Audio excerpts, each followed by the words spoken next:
Welcome back. This is Unrendered Part 2 of our first edition for 2012. The Prime Minister of St. Vincent and the Grenadines is my guest. I am Tony Regisford.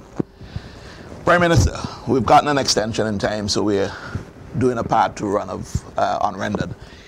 Let's start immediately with the regional company, Clico-Bico, and some of the effects that it would have had on the economy, at least our level of exposure with that, if you want to call it a debacle. 375 million EC dollars, I think, is what our exposure is, which is about 20% of GDP. How, or what is your government doing, really, to reverse that exposure, as it were? And to the man who has his hard-earned money invested there, where is there hope for him? Are you doing anything to create that hope? First of all, so that we can link this issue with a lot of the discussion in the first part of the program, Yes. and particularly what has happened in the last 3 or so years and how we are going forward. $375 million, as you correctly said, is the extent of the exposure from Bico-Clico, 20% of the GDP. When you add to that the loss and damage, economic loss and damage from Hurricane Thomas and the April flash floods, which the Economic Commission for Latin America and the Caribbean has assessed to be about $250 million, which is about 12.5% of GDP. Right. So you're talking together 32%. 1/3. Which is the cost of your airport? 1/3. Which is the cost of your airport? You see the point, and, Right. and we have not gone under. Bear this in mind.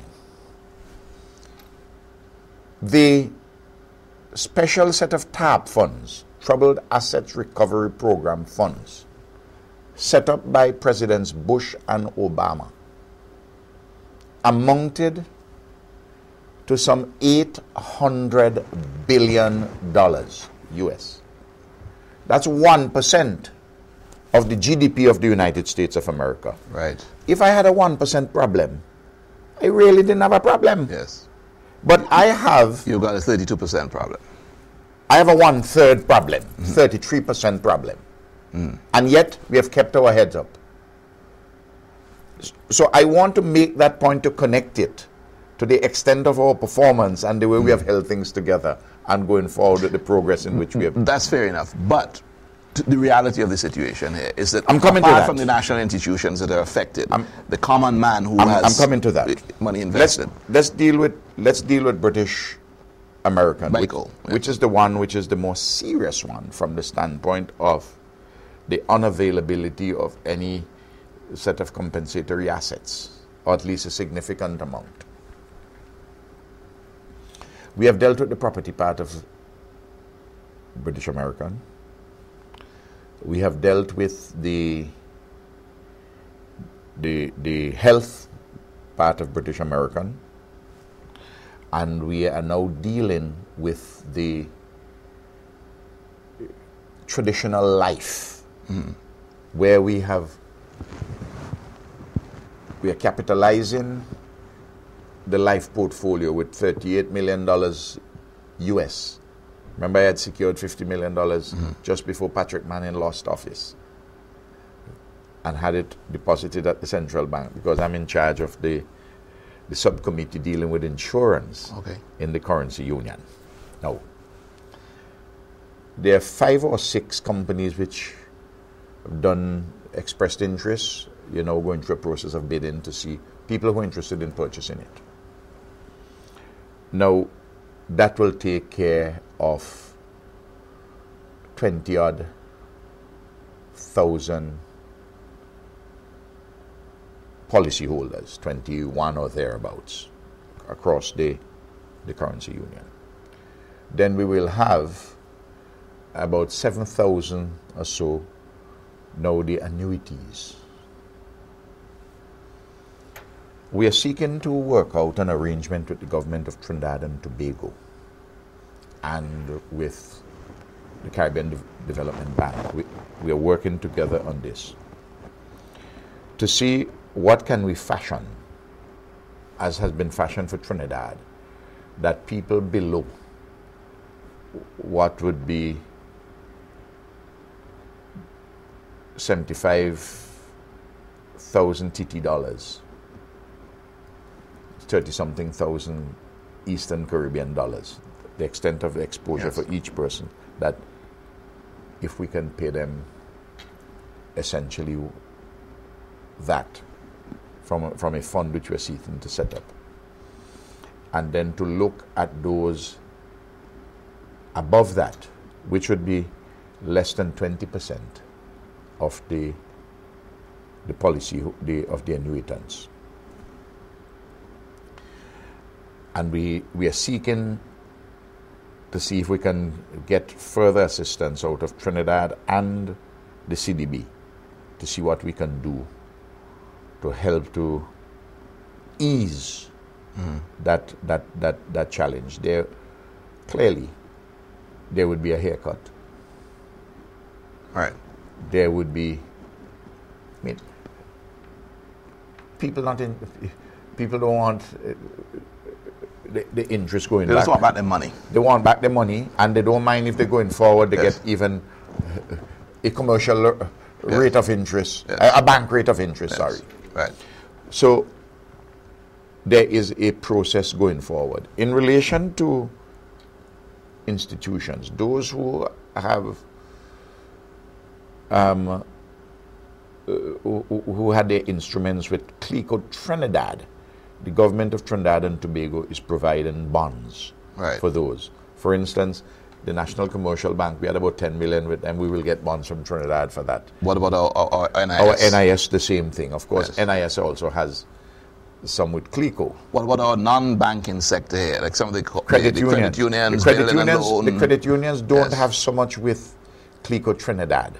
Some have, but they have with British American, and they have with CLICO Barbados. Right, okay. Which is, as you know, a work in progress consequent upon the judicial manager's report. In short, we continue to work on all fronts with this. I'm hoping that this year that we will see a quote-unquote solution. That is to say, we can bring the whole process to an end. I want to say, as I had said in Parliament, that the states would the authorities will have to take legal action in respect of a number of entities, including, for instance, here in St. Vincent and the Grenadines, an entity, a financial institution which had given, put themselves, in our view, in a fiduciary position by addressing certain of the assets for which British American was putting inside of the statutory fund to say that everything is safe and good with them. And clearly, that was not the so case. That was so that the issues. So there'd be a battle royal with that. Legally. But I always wanted, Tony, before we engage in all the battle royals, we lay the groundwork. We try to get a solution, because a lot of the battles with some of these things can take a long period of time. I was a lawyer, I know it. So I want to see what arrangements we can make satisfactory to people to save the integrity of the financial system. Right. Because some of these institutions, indigenous banks and non-bank financial institutions, have taken quite a hit. Right. And when a credit union takes a hit, it is the members who take the hit. Well, two things. One, quickly, if you can quickly deal with this.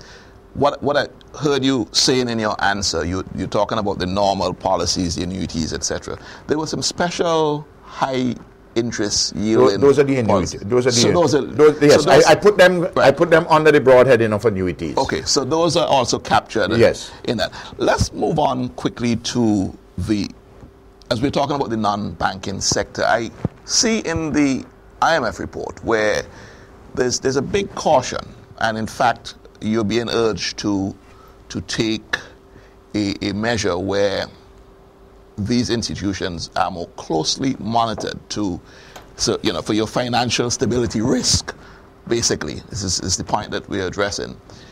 Apparently, there is some deterioration in some of these institutions' balance sheet, and going forward, what is the government of St. Vincent and the Grenadines going to do to ensure that these non-banking institutions, of which a lot of people have money in, are not just going to go bust? It's very interesting, Tony, that you didn't raise with me the indigenous bank in St. Vincent and the Grenadines, because you and everybody else who is informed, you've concluded clearly that the decision which we took to sell 51% was correct. The reason why I say that, in many countries in the Caribbean, including in our OECS region, there are challenges in some indigenous banks. We have addressed that problem, even though our bank was not, as I use the expression, in intensive care. But right. I saw a trend, and there was uncertainty about the world economy, and still is. So the financial tea leaves told you that. And the question of the uncertainty over there and the problems it would bring towards the liquidity of a standalone bank, which has a reasonable capital, but still not a sufficiently strong capital base at the time. So the sale of the bank was to make it more robust, and to protect the financial integrity of St. Vincent and the Grenadines. Fair enough. And the history will report the courage of this administration. I did it 1 month before I went to the polls, when people were dressing up themselves with all kind of chauvinistic and nationalist garb. Prime Minister, so I'm going to give you a chance to come back on this, because we're at the end of our first section in this part 2 of our edition. So let's come back with the financial institutions. This is Unrendered. We are looking at part 2 of our first edition for 2012. More with the Prime Minister when we come back.